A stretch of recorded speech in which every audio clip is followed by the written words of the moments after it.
Karena jika orang bisa menuduh presiden dengan fitnah besar, lalu cukupkah hanya meminta maaf? Maka apa yang akan terjadi pada demokrasi kita di masa depan?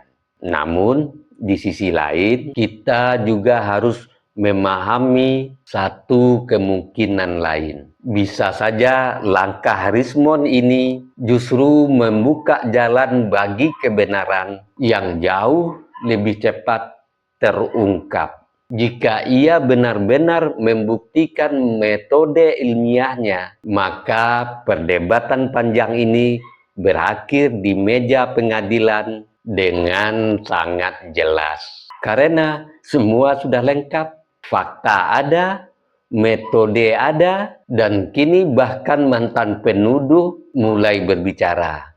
Tentu ini hal yang sangat mencerahkan, karena sebelumnya dia orang yang ada di dalam tuduhan tersebut. Maka bagi pendukung Pak Jokowi yang merasa kecewa, satu hal yang perlu diingat, perjuangan kalian tidak sia-sia. Justru tekanan dari masyarakatlah yang membuat kebenaran perlahan muncul ke permukaan. Dan bagi mereka yang masih bersikap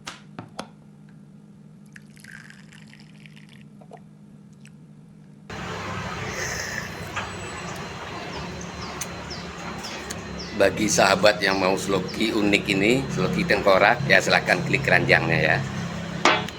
Sahabat bagi perokok tahu persis rasanya ketika dia mau menyalakan rokok di pinggir pantai atau di tanah lapang, itu pasti banyak angin, dan untuk merokok menyalakan koreknya pasti kesulitan, pasti padam oleh tiupan angin. Tapi semuanya tidak akan terjadi lagi jika korek kita ini kapasitas gasnya besar. Jika sahabat ingin korek seperti ini, cek di keranjang produk.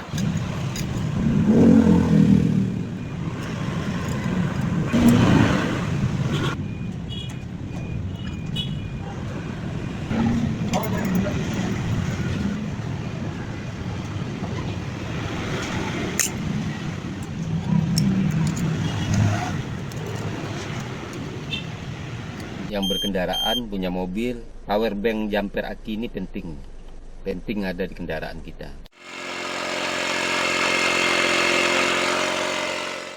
Nah sahabat, ini juga penting di mobil ini buat handsfree kita. Jadi ketika kita menyetir ada telepon masuk, kita nggak perlu pegang handphone, ya langsung jawab di sini.